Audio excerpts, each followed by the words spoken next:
What's going on? We back. Motor City Sports talking and building once again. Shout out to everybody that's a part of the Facebook family. I'm cracking the Instagram page today. Been a long, tough little time, but I've been grinding on these videos, scratching and clawing. Thanks for everybody for subscribing and listening. Hit the bell icon so you know when we drop a video or go live. I want to go live at least a couple more times this week and continue to talk, Detroit sports talk. But got a question today.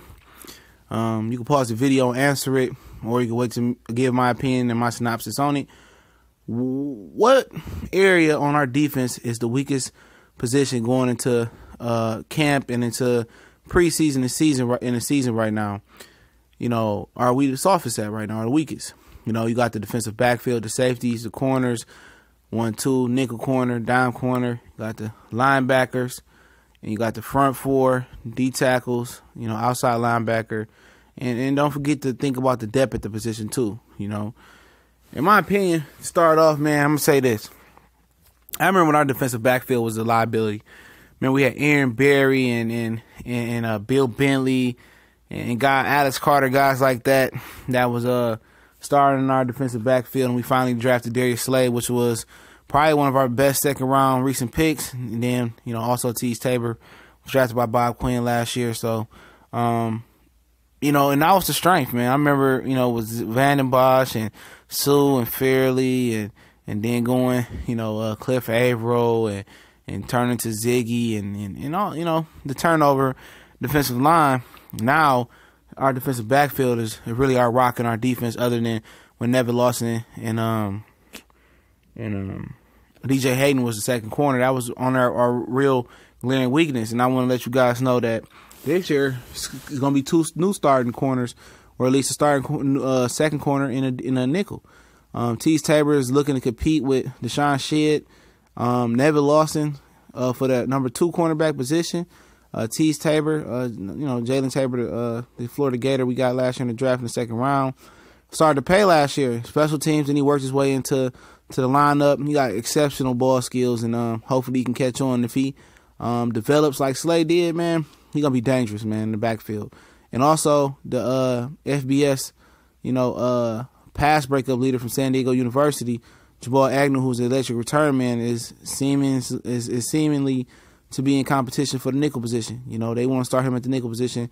I know everybody know him as a college, as a elite return man, but didn't know he had those defensive back skills in college. So something to look at. And also, linebacker position to go from back end up to the front. Christian Jones, Devin Kennard, a guy today that, who's entered now mini camps and finally got into the Detroit Lions building, who, is lining up with his hand in the dirt and as linebacker. Played a lot of linebacker in New York. Got a lot of potential, and I think they got a nice little role that can really boost his stats in the third year, in the league with the Detroit Lions. And up front, you got Deshaun Hand, Alshon Robinson, 2 Alabama guys. Deshaun Hand being the rookie. You got Sylvester Williams. We waiting on if we're going to sign Jonathan Hankins, the local product that went to Ohio State. You got Zeke Ansah. You got Kay Hyder. You got Anthony Zettel. You got D-line depth now. It's going to be a totally different type of D-line play. It's not going to be get to the passer and play the running back onto, play the running game onto the way to rushing the passer. It won't be that no more. The philosophy is going to change. It's going to be more of a gap control defense and more of a system defense. So you got to take that into consideration. But for me, I'm going to still take the linebacker position being the weakest, not knowing what Gerard Davis is going to do. Is he going to make that jump from year 1 to year 2? I'll bet my pretty penny that he would. I'm not sure about Christian Jones out of Florida State and Devin Kennard. I looked at him a little bit, just the unknown of those. Because last year we was mad thin at that position. Jalen Reeves-Maben didn't look like a professional starting linebacker. I'm sorry. He looked small. Couldn't play the run, missed a lot of tackles. But at the end of the day, he's a rookie. He's going to continue to build his muscle up and his frame up. He'll learn, and he give us a little bit more depth this year as well.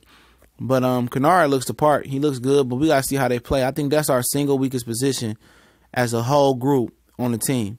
A lot of people say the pass rushing, but I like Ziggy. Alshon Robinson get to the passer. Deshaun Hand He got a good quality to be a good left end. You know, you want your left end to be able to play the run, because that's usually the run side of the offense running to their right and to our left. And if they can coach him up, that'd be good. If not, you got Kerry Hyder behind him, who has experience. You got Anthony Zettel another year, who got some experience. You got Sylvester Williams. You got Alshon Robinson. You got Zeke Ansah. So you got way more depth going this season if these guys are healthy, especially if you add Jonathan Hankins to the group. So the depth up front, especially with the difference between the D-line philosophy, which is going to be more scheming, getting sacks more than, you know, individuals trying to get the sack. But yeah, I think the linebacker position is still questionable. I know the Patriots don't need electrifying, you know, fast, twitchy, talent linebackers. It's position and system. And look no further than us trading Kyle Van Noy over there and how he fit in that system. So I think the guys that they pick, and Christian Jones, Devin Kennard, and Jarrad Davis, I think they fit the system that the Patriots system that Matt Patricia is bringing to the Lions is going to be. I think it definitely does. I think in this defensive system, Matt Patricia puts more of the onus on the defensive backs, and I think they definitely can make plays. Tease Tabor, if he can catch up to speed this year, I predict he's going to have more than 5 picks.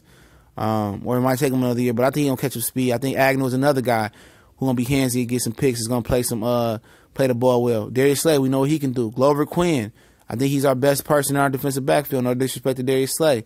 And then, you know, whoever take over that strong safety position, maybe Tavon Wilson, maybe Quadre Diggs, maybe Miles Killebrew. But I think, and then Killebrew may slide down and play some linebacker as well. So I think the defensive backfield gonna have a lot of opportunities this year, man. And I think the defense is gonna be overall better, especially at not giving up touchdowns in the red zone as well too. So we'll see, man. But I still think the linebacker, you know, is questionable. I think it's the weakest point of the team still, especially with depth as well. You know, D-line got some depth. The defensive backfield got a lot of depth with Shed, with Killebrew, with Tavon Wilson, Quadre Diggs. I mean, with Tracy Walker, who finally signed his rookie deal today. Darius Slay. I mean, Nevin Lawson, who's been here for a while. I mean, it's a lot of depth. And I just think the lack of depth at the linebacker position and the unknown factors of Christian Jones to the public eye and Devin Kennard and the growth of Jarrad Davis being a mystery. But let me know what y'all think. We gone.